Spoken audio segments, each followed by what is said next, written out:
Today, I'm going to show you the steps you need to take to win in Among Us as an imposter.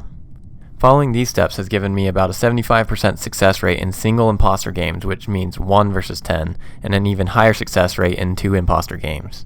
One thing to consider as well is that these steps work best when playing with a group of other intellectual individuals. Unlike in sports, you have to play to the level of your competition in Among Us. If you play in random public lobbies, chances are you will be playing with teenagers who may not be as capable at understanding short and long-term strategies, and some of these steps may end up biting you in the butt. The only games I lost were due to the teenagers I was playing the game with not understanding my line of logic. With that said, let's get started.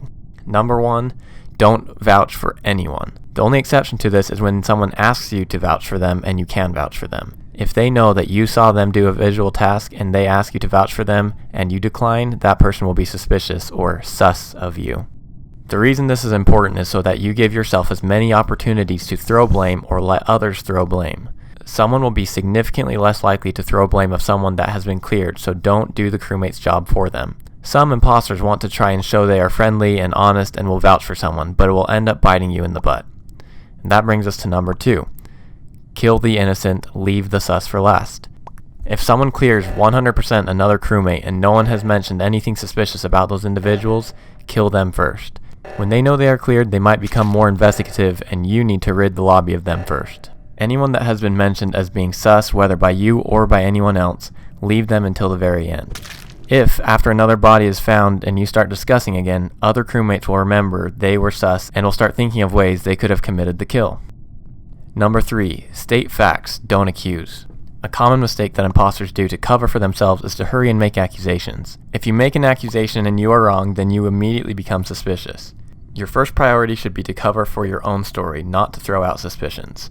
Let others do that. For example, if you, or in the case of having 2 imposters, your partner kills someone in one room and you recently saw someone walking toward or away from that room the body was in, simply state who you saw in that area, but don't accuse them of anything.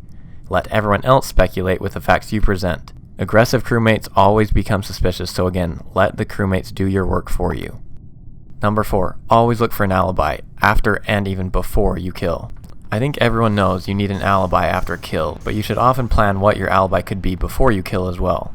Being attentive to where everyone goes will always come in handy for you, so if you see someone run to one side of the map and you go another, and subsequently kill someone, run back to where you saw that person go. Likely they are doing a task and by the time you get there, they will be finished up and assume you were just with them the entire time. Another way to buy yourself time for an alibi is to close doors to the room where you just killed and then hurry and find someone. If someone sees you walk out of that room right as the doors close, you're going to have to make them assume it is a vent kill if they accuse you, but don't say anything unless they accuse you, and don't become aggressive.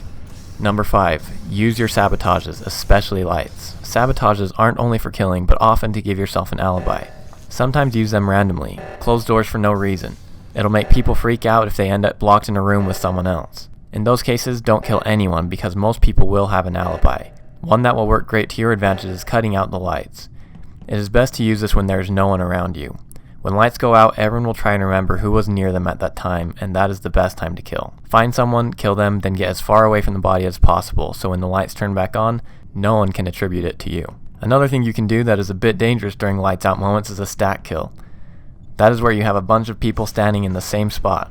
You should only do this if you have a large majority of remaining players standing in that spot. No one can be cleared and no one can use logic to figure out who killed anyone, and it will ultimately result in everyone skipping. Another thing I should mention as well, if there are 2 imposters and you get voted off, help your teammate. Follow him around, close doors for him when it's helpful, sabotage when it's helpful. You have a decent advantage as a ghost when you are an imposter.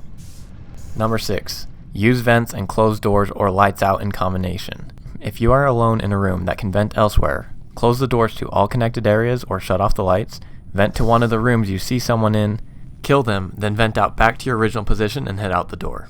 These are difficult to trace, especially if the body is found quickly, then everyone starts speculating about who they saw in or near that room.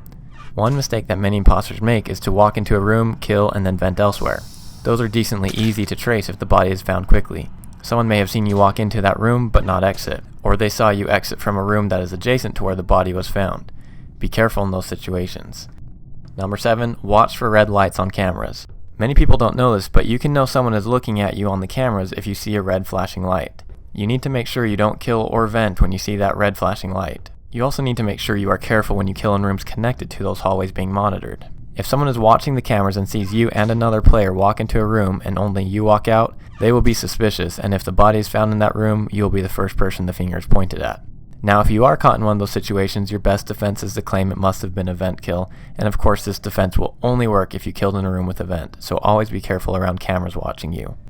Number 8. If you are nearly caught, be as honest as you can without incriminating yourself. If someone says they saw you coming from the direction the body was found, own up to it, but make sure you don't place yourself in the room. Say you never even walked by that room, or you were in a different room at that time. If you just killed someone and are running away and you pass someone on their way to the room you just killed in, it is another great time to use sabotages, such as closing doors or turning off lights to get them away from finding the body.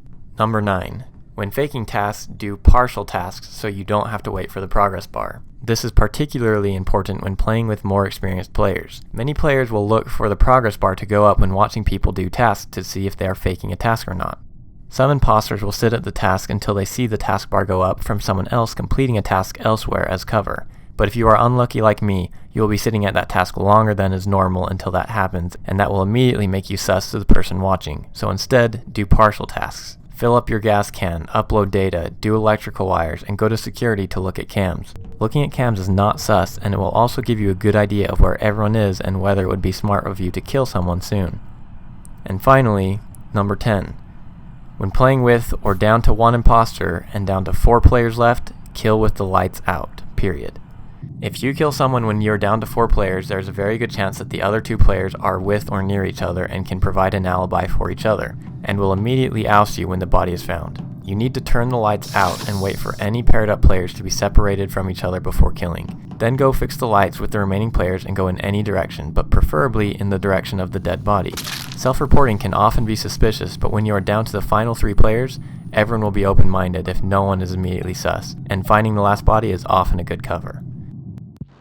I would love to hear how these steps work out for everyone and any other suggestions that you have. My next video will be about how to win more as a crewmate, and this one will yield an even higher success rate than winning as an imposter, so look out for that one soon.